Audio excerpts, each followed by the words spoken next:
तो मैंने उनसे पूछी एक बात, मैं कहा आपको कोई उनकी निशानी याद है? तो उन्होंने मुझे अपनी छाती पे एक चिन्ह दिखाया ऐसे करके कि ये नीला जो निशान है ना, ये भगत सिंह के पेन का इंक का निशान है। मेरी उसकी लड़ाई हो गई थी, उसने होल्डर मारा था, होल्डर बोलते थे उस टाइम, जो डुबो के लिखते थे, वो यहाँ मारा था, वो निशान अभी तक है। हमारे पिताजी के साथ इनके बहुत बहुत अच्छे ताल्लुक़ थे क्योंकि समाज के हिसाब से भी, धार्मिक भी, और वो हेल्पिंग एटीट्यूड उनका भी था, सिन्हा साहब का भी था। वो बल्कि अपने पैसों में से बच्चों को पढ़ाया करते थे। तो हमारे पिताजी के साथ उनके बड़े अच्छे संबंध थे। और ज्ञानी सरदार बूटा सिंह ने एक मेरे पिताजी का अभिनंदन ग्रंथ रिलीज़ किया था जब वो होम मिनिस्टर थे। तो सारे का सारा ग्रंथ सिन्हा साहब का लिखा हुआ था। उसमें बड़े बड़े पुराने फ़ोटो थे और डिफरेंट लोगों ने मेरे पिताजी के बारे में राय अपनी लिखी थी, विचार दिए। तो उसमें हाई कोर्ट के जजेस भी थे, पॉलिटिशियन भी थे, और समाज के लोग भी थे, साधु महात्मा भी थे। उसमें स्वामी कल्याण देव जी भी थे, जिनकी आयु तकरीबन 105 साल से ज़्यादा हो गई, उनकी स्वर्गवास हुआ है। जितने भी साधु, सबसे बड़ी बात है, जितने साधु संत समाज के जितने भी बड़े बड़े नेता, साधु समाज के लोग थे, वो उनके चरण हमारे घर पे पड़े हैं। जितने बड़े बड़े नेता, उनके परिवार के सदस्य, जैसे भगत सिंह की छोटी बहन बीबी अमर कौर, वो मेरे पिताजी को वीर जी बोलती थी। सरदार कुलतार सिंह जो सहारनपुर के मंत्री भी रहे हैं, वो भी उनके छोटे भाई थे, वो भी हमारे घर बहुत कई बार आए हो। और हमारे घर उनके संपर्क में कौन कौन है क्या बताऊँ, चंद्रशेखर की छोटी बहन, वो हमारे घर पे आ चुकी है। मैंने उनसे एक सवाल किया था, मैं आपका क्या रोल था? तो वो बताया करती थी कि चंद्रशेखर जो है ना, ये बचपन से ही आज़ादी का दीवाना था, लड़कों को लेकर गलियों में घूमता था, और ये सरफरोशी की तमन्ना इस टाइप के, राम प्रसाद बिस्मिल के जो थे उसके वो गाने गाया करता था। मैंने भी उनसे पूछा था कि आपका इस पर क्या रोल रहता था? तो उसने बड़े हंसते एक बात कही थी कि मेरा भी था उसमें।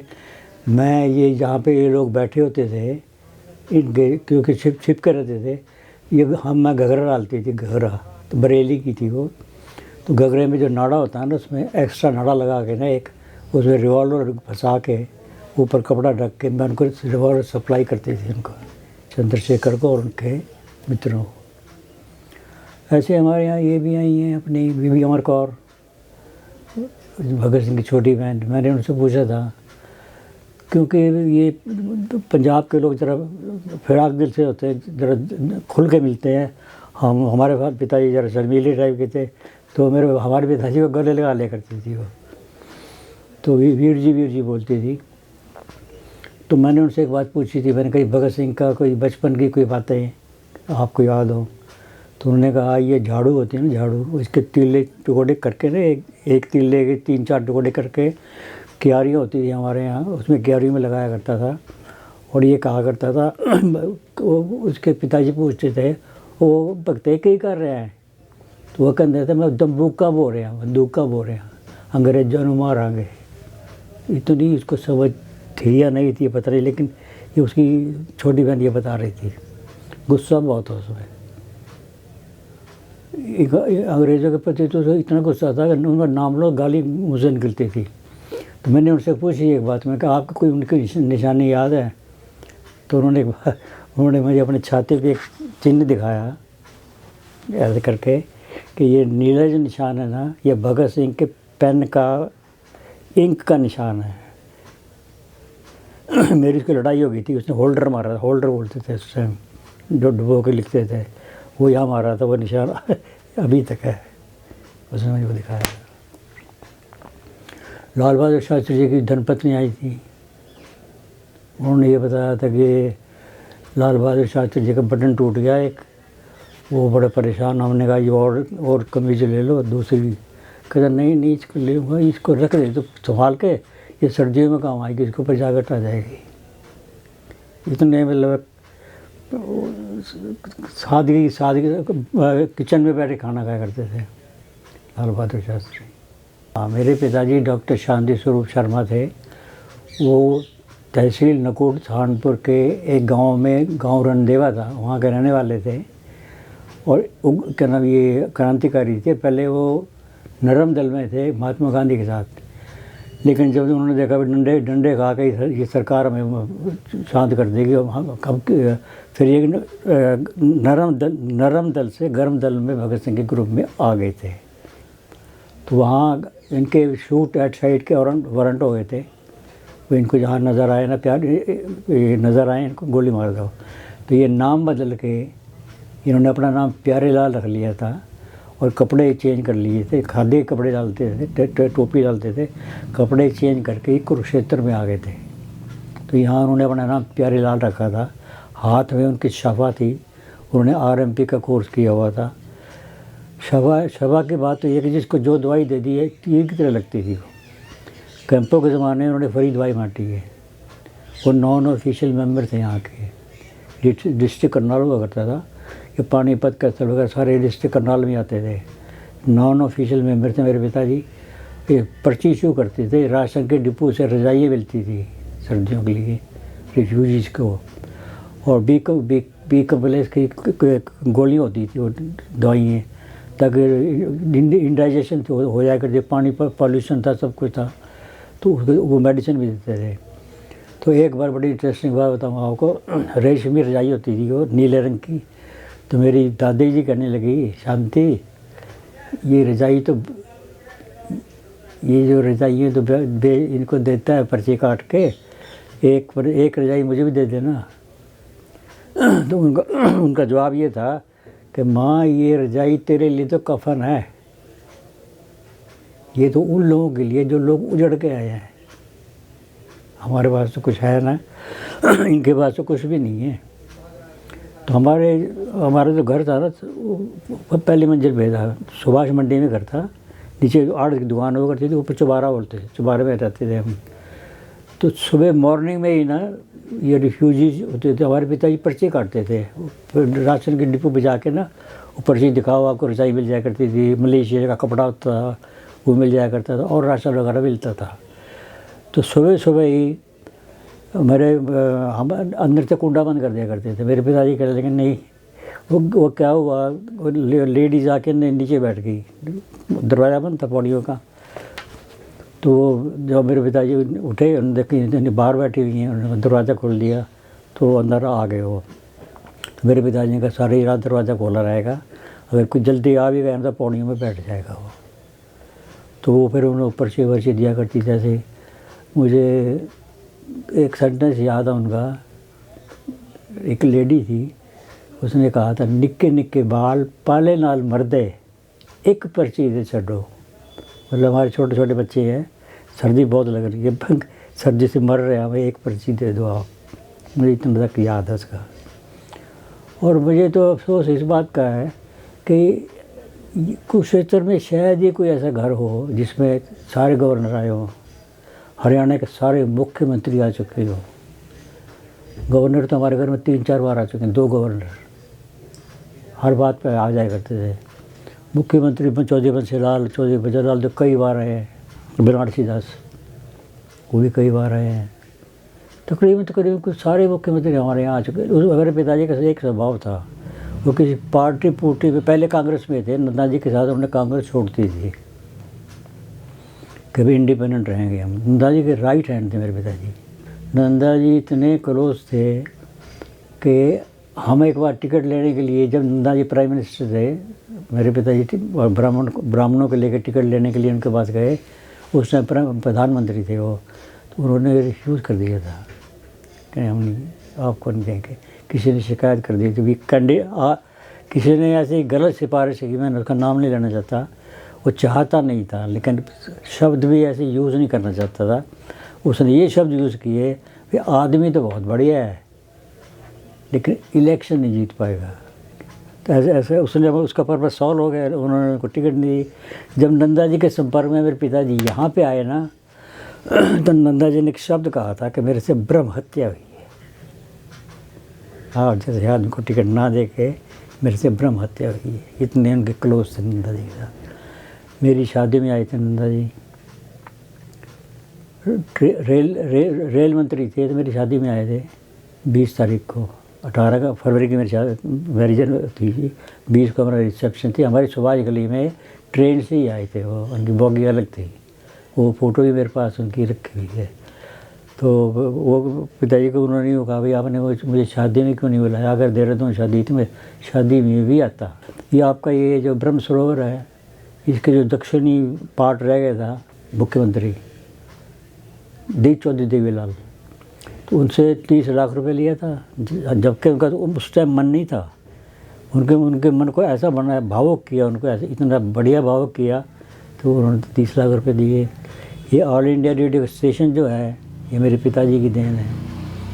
यहाँ पे ऑल इंडिया रेडियो के थे AR शिंदे थे कोई डायरेक्टर, ऑल इंडिया थे, कोई पता क्या थे वो। और मेरे पिताजी उस समय आकाशवाणी के एक डिस्ट्रिक्ट कॉरेस्पॉन्डेंट थे। तो डिप्टी कमिश्नर के पास वो आए, कहने लगे मैंने कुरुक्षेत्र को घूमना है। कहते मैं आपके ऐसा आदमी देता हूँ जो आपको तो पूरी तरह की तसल्ली कर देगा। वो DC ने उनको अपनी कार दी करके दी, वो हमारे घर आ गए। वो बहुत धार्मिक किस्म के आदमी, पत्नी उनके साथ थी, बहुत धार्मिक थे। हमने उन्हें खाना वाना खिलाया, उनको तालाब पे ले घुमाया, बहुत श्रद्धा से उन्होंने उसको तालाब के पानी को लिया, ये किया वो किया। तो एक तिवाड़ी होते थे, पंडित तिवाड़ी, और एक पंडित राजनाथ होते थे, तो ये उनके साथ ही थे। इन्होंने एक स्कीम रची कि इनसे यहाँ पे एक रेडियो स्टेशन की मांग की जाए। तो उनको आचमन कर रहे थे, वो सूर्य को जल दे रहे थे। तो एक बार पंडित राजनाथ ने उनके हाथ में जल दे दिया, कहने जी शिंदे साहब एक आचमन आपने और करना है। वो कहने लगे क्या, कहीं वो आपके बस की बात है। कहते पहले मुझे बताओ, मैं ऐसे कुछ ऐसे कर बैठूँगा, मैं ना कर पाऊँ कुछ उसको।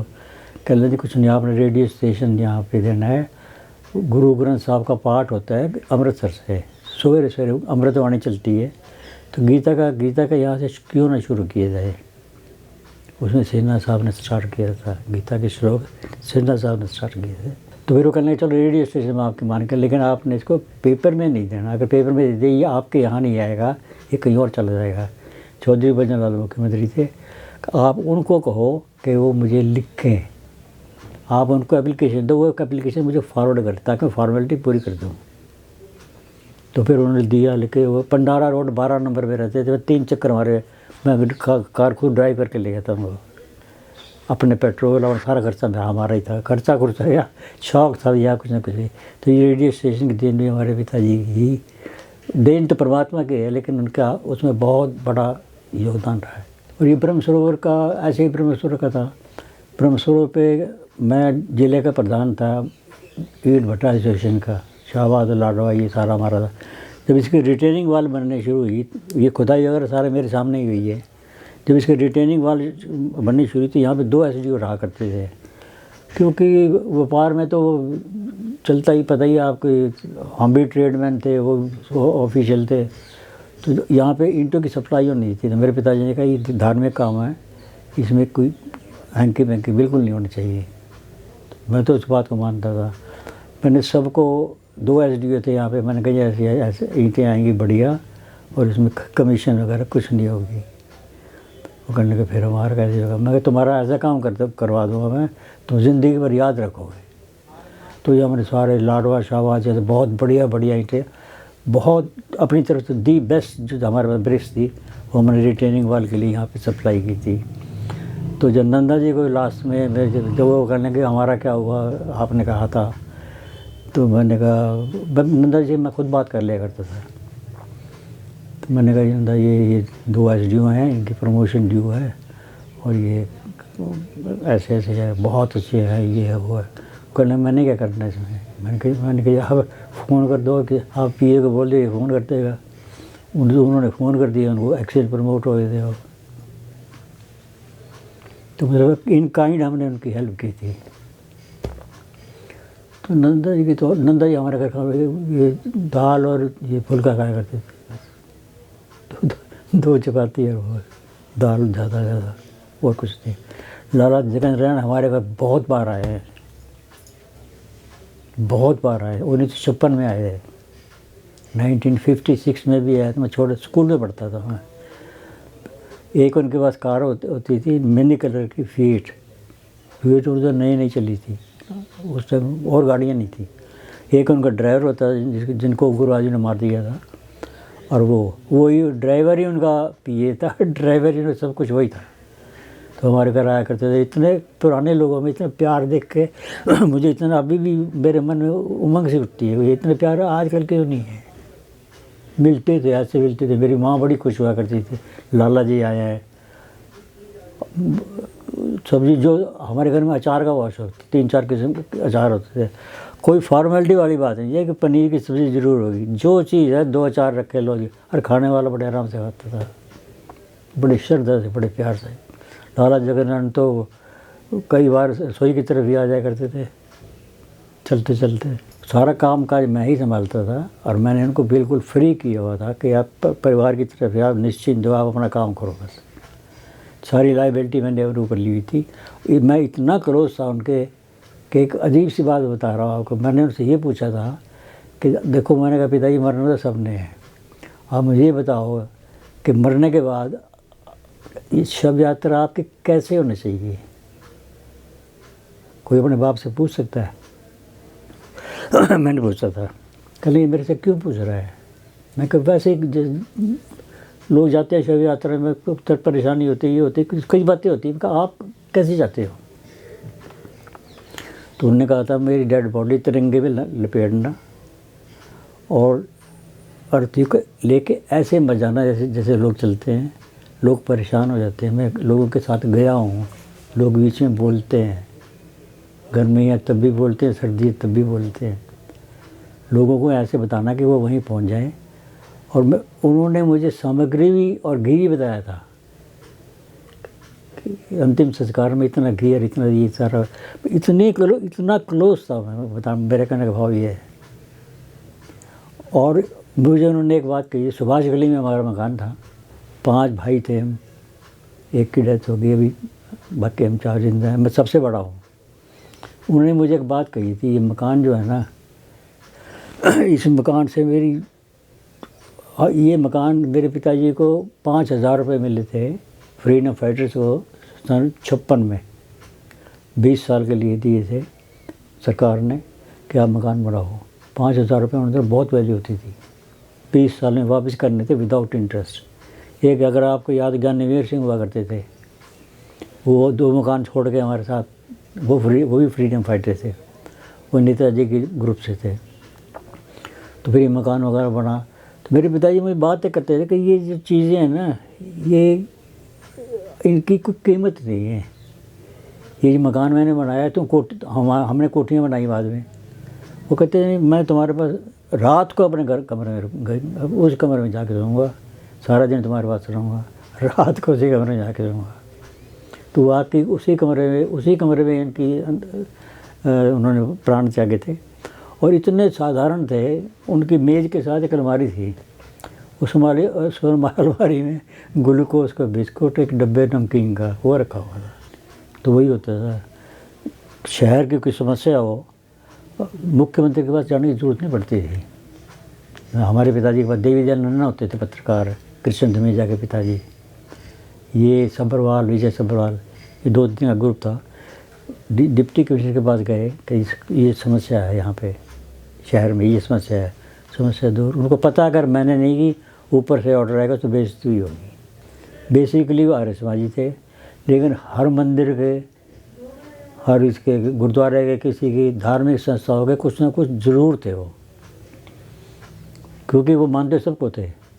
वह जो जिसको मान रहा, मैं नहीं कहता क्यों मान रहा है, ठीक है तेरा अपना काम है, क्रिटिक नहीं थे। चौधरी देवीलाल ने एक बात कही थी यहाँ पे फंक्शन में कि भाई अगर किसी को कोई दिक्कत हो तो मुझे 10 पैसे की चिट्ठी डाल देना, चंडीगढ़ आने की ज़रूरत नहीं है। और चिट्ठी भी क्या डालनी है, अगर तुम कुरुक्षेत्र के हो ना, ये बैठे डॉक्टर शांति स्वरूप नन्ना जी, इनके जाके कह दिया तुम सोचो ना कि सीएम के पास पहुँच गए हम। इतनी बड़ी बड़ी बातें उनके बारे में लोगों ने कही हैं।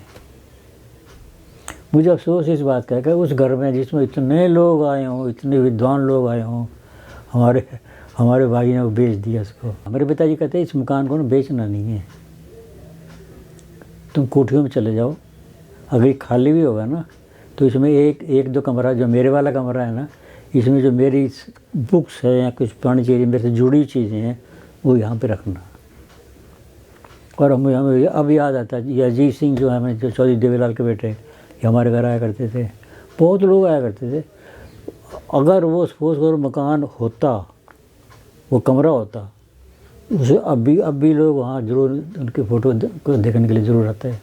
चौधरी देवीलाल हमारे घर में 18 बार आ चुके हैं, मैंने काउंट किया हुआ है। जब थे तब भी पावर में, जब नहीं थे तब भी पावर में।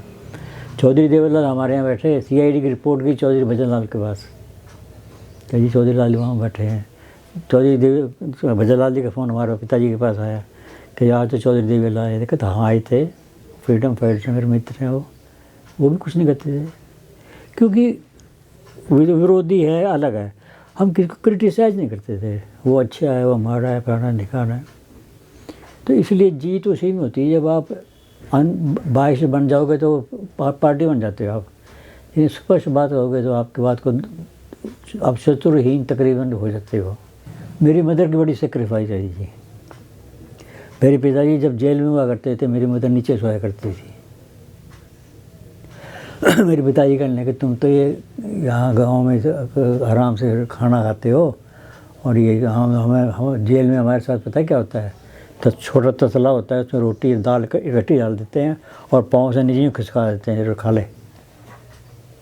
तो वे मेरी मदर ने फिर ये कहा था कि जब भी आप जेल में होंगे ना, मैं उस पर पलंग पे नहीं सोऊंगी, नीचे दरी बिछा के सोया करती थी। जब जेल में हुआ करते थे एक समय खाना खाया करती थी। ये सुभाष मंडी, पहले सुभाषगंज हुआ करता था ये, और साधुगंज होती थी मंडी, ये साधु मंडी जो है। तो पार्टीशन के बाद हमारे पिताजी ने इसका नाम सुभाष मंडी रखा, इसका नाम वो रखा था। और ये सुभाष मंडी का कभी जाओ, अगर गेट हो वहाँ पे एक बहुत बड़ा गेट हुआ करता था, उस गेट में खिड़की हुआ करती थी एक। तो पार्टीशन जो हुआ तो चोरी वोरी बहुत हुआ करती थी। तो नौकर वो चौकीदार अंदर हुआ करता था मंडी के, और कोई बाहर से आता था उस खिड़की में से निकल के गोरखा हुआ करता था, गोरखा उसको इंस्पेक्शन करके उसके घर तक छोड़ गया करता था। हमने वो आलम भी देखे हैं कि सुभाष मंडी पार्टीशन के बाद लोग ये कहते थे भी मुफ्त हमारे यहाँ रह लेके, कोई दिया तो जलेगा यहाँ पे, क्योंकि मुसलमान तो चले गए थे। वो बहुत बड़ा मकान है किसी का, मियाँ भी हैं, वो सारा मकान खाली, किराए का उस समय रिवाज नहीं था। वो कहीं हमारे घर में दिया तो जले, दिए ही जलते थे। मंडी में मुझे वो भी याद है, लालटेन नहीं होती है, 2 लालटेन थी सुभाष मंडी में, एक उस साइड पे एक उस साइड पे। एक कुआं हुआ करता, कुएँ से पानी लिया करते थे, पानी बिकता था। वो टीन हुआ करते थे, कनस्तर, वो कनस्तर में रख के वो किराया किया करते। मुझे ये भी याद है, ट्रेन आया करती थी लाशों की, मुझे वो भी याद है। हम मंडी में चौबारे पे रहते थे, पीछे खड़े होकर वो पुलिस स्टेशन नज़र आता था। तो वहाँ पे जब ट्रेन से उतार के लाद के लाते थे ना, तो उनको फिर नीम काट के ना, नीम को वो डाल दिया करते थे, फिर उनको वो ले जाया करते, जलाने के लिए ले जाया करते थे। वो भी याद है। मैंने वो 1-2 सीन मैंने तलवारें भी देखी हैं, आर्मी भी देखी है। आर्मी घूमती थी यहाँ पे। ये पार्टीशन हुआ, लूटपाट काफ़ी हुई यहाँ पे। ये भी एक पार्टीशन हुआ, जैसे उन्होंने मारा ना, इन्होंने पाकिस्तान में हिंदुओं को, तो यहाँ पे हमारे जोन में सिखों ने किया था, उनको बहुत मारा था। मेरे सामने मुझे एक सीन तो मुझे याद है, तलवार लेकर गर्दन काट दी थी। खानपुर कोलिया में बहुत हुआ था। एक और बात बताऊँ, जो लोग पाकिस्तान से आए थे उनको क्लेम मिला था। क्लेम तब मिलेगा जब आप कागज़ दिखाओगे। आपको जो मेरे तो लालपुर में 20 एकड़ ज़मीन थी, तो मैं कैसे सर्टिफाई कर दूंगा? मेरे फादर ने वो की है, कसम उठा के विश्वास करके तस्दीक कर दिया। डिस्ट्रिक्ट करनाल से डिप्टी कमिश्नर का फ़ोन आया, फ़ोन दूसरे हुआ करते थे वो, कि बुला रहे आपको। कहने लगे डॉक्टर, उनके रेपुटेशन शुरू से मेरे फादर के, कितना ही बड़ा आदमी हो, उनका रिकॉर्ड करता था। कहने डॉक्टर साहब ये क्या कर रहे हो, ये क्लेम दिए जा रहे हो, आप फंस जाओ, तो आपको जेल हो जाएगी। कहने लगे अगर कितने घर बच जाएँ, जेल हो ही जाए कोई बात नहीं, ये तो बचे। वो तेरा ये मेरे पिताजी को मिलने आए, सुभाष मंडी में रहते थे हम।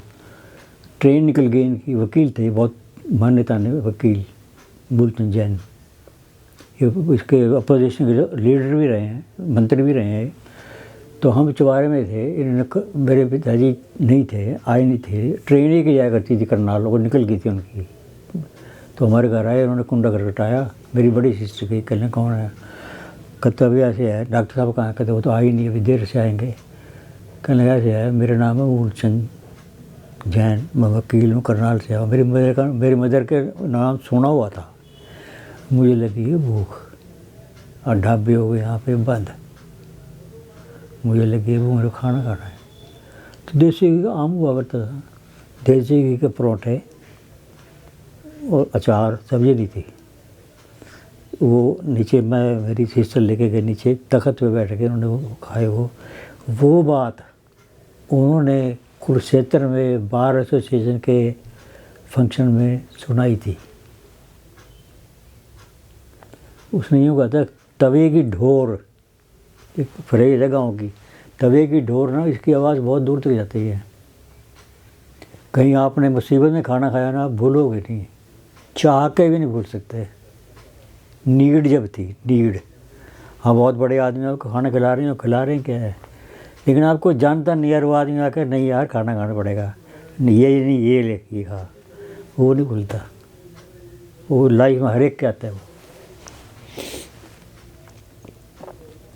तो हमारी मदर की तो बहुत सेक्रीफाइस हुई, बहुत सेक्रीफाइस। मुझे लक्की क्यों मानते थे मेरे पिताजी, मुझे लक्की बहुत क्यों मानते थे? मैं 1 साल का था, तो जब अंग्रेज़ों ने रेड किया कि उसके घर वाले यहाँ पे आए गांव में, उसके लड़का हुआ है और वो उसको मिलने ज़रूर आएगा। घेर होते थे, घेर दीवार बना के, तो पुलिस ने वो घेर लिया, कहने इसके घर इसका लड़का आएगा। तो मेरी दादी ने मुझे घघरे के नीचे बैठा लिया, पीढ़ी पे बैठ गई, घघरे के नीचे कर लिया। तो 1 साल का था मैं, मुश्किल से हिला नहीं, मैं आधे घंटे हिला नहीं, घघरे के अंदर ही पीढ़ी पे बैठी हुई।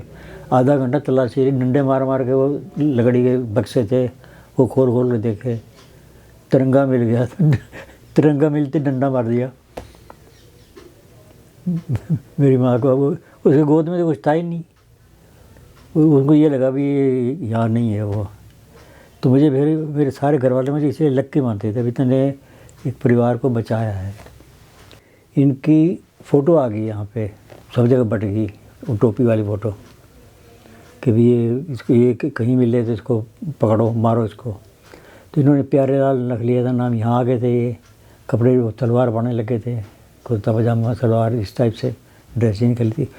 46 में एक थानेदार था यहाँ पे, तो प्रैक्टिस शुरू कर दी थी मेरे पिताजी ने। वो कहता था यार ये तेरी शक्ल मिलती है इस आदमी के साथ, प्यारे लाल तो जानता है इसको? मेरे फादर कहते थे ये तो बड़ा बदमाश है, ये वहाँ का है रहने वाला? कहता हाँ वहीं का रहने वाला है, ये तो वहाँ चला गया, कहीं और चला गया, हैदराबाद चला गया, तो बहुत बदमाश है। तो उसकी बात को बड़ा करके अपने आप को छिपाया, उसके सामने देश आज़ाद हुआ सरदार के। फिर उसको बताया कि मैं वही हूँ। और कुरुक्षेत्र में पहला झंडा जो लहराया है ना जी, वो मेरे पिताजी ने लहराया। रेलवे स्टेशन पे 4 ईंटें इकट्ठी की, डंडा लगाया, उसमें झंडा लगाया, सलूट किया उसको।